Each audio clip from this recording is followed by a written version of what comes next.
3 SKS, 12 kali pertemuan, ya, belajar bahasa kuliah. Kita nonton dulu.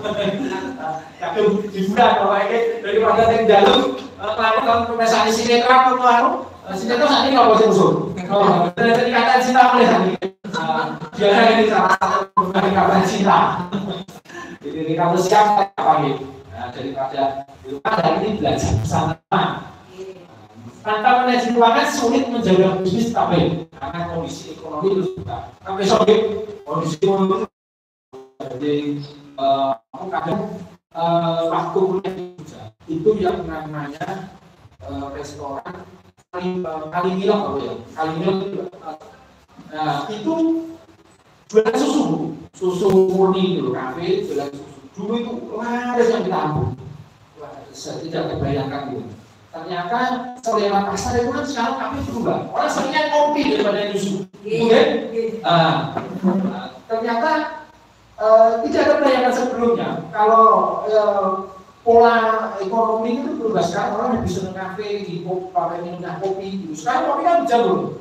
Ya benar-benar ya kafe kopi itu gitu. Nongkrongan itu pada kopi sampai jam-jaman itu. Bapak kopi di warung kopi nanti ngobrolnya di play gitu kan jam-jaman terus dan itu nyanyi tidak mau gitu biasanya kalau sekarang ini kalau itu nah mau itu karena memang kondisi ekonomi berubah bisa jadi tapi sih apa ini kita es teh gitu zaman dulu sampai saat ini es teh itu enak terus seger saat ini tambah lari sama tadi wadah sudah biasa nih pak kalau es teh nah tapi kita belum tahu siapa tahu nanti tiba-tiba tahun berapa itu favoritnya masyarakat es jeruk itu kan juga nggak tahu ya. Nah ini karena kondisi ekonomi yang terus berubah, mari kita pelajari kita lihat.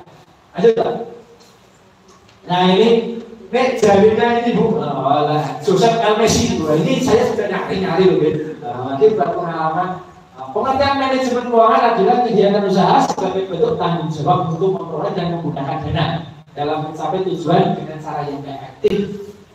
Pada intinya, tambahan modal, saya gunakan modal itu, saya kelola dananya, ini tujuannya adalah bisa mendapatkan keuntungan dan nanti dikelola lagi, dikelola dengan sebaiknya, biar usaha kita itu tetap berjalan terus, ya siapa tahu bahkan bisa melesat, kira-kira begitu. Lanjut Pak. Nah ini mengenai ruang lingkup manajemen kuliahan ini ruang lingkup manajemen keuangan, investasi dan pengelolaan aset.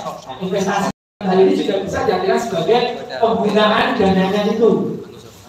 Pendanaan dan manajemen keuangan adalah segala kebijakan mengenai cara memperoleh uang.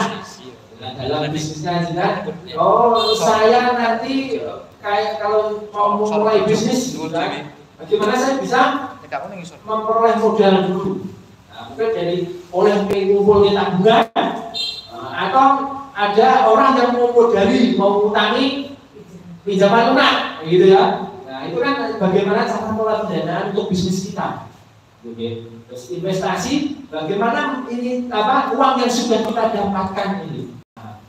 Nah, ini bahasanya penanaman modal gitu kan, tapi ya anggap saja begitu lah. Ya misalkan dalam bisnis kita, usaha mikro kecil kita ini, setelah kita dapat uangnya itu, kita dapat dananya itu, kita investasikan, kita gunakan, gitu kan, untuk bisnis kita. Nah, kemudian bagaimana mengelola aset, gitu kan? Kalau misalkan Bapak Ibu di rumah sudah punya aset, gitu kan apa? Nah, ini kita bisa menjadikan aset kita ini agar efisien setelah mencapai tujuan. Gitu, oke? Lanjut, Pak. Nah, ini mengenai prinsip. Kalau di undangan ada mulai tadi ya, bagaimana fungsi prinsip dari manajemen keuangan. Prinsipnya itu begini. Pertama adalah mengenai prinsip kehati-hatian. Nah, ketika Bapak Ibu memegang uang, gitu, bagaimana memanage uang kita, gitu. Nah, ini ada prinsip kehati-hatian di situ. Keputusan didasarkan pada informasi yang akurat dan mempertimbangkan kemungkinan resikonya. Ketika mau menggunakan uangnya itu, kita pastikan jangan sampai salah. Kita harus hati-hati. Kita lihat sudahkah kita mengalokasikan kita itu dengan benar. Jadi apa ada resikonya juga. Nah, mungkin kalau misalkan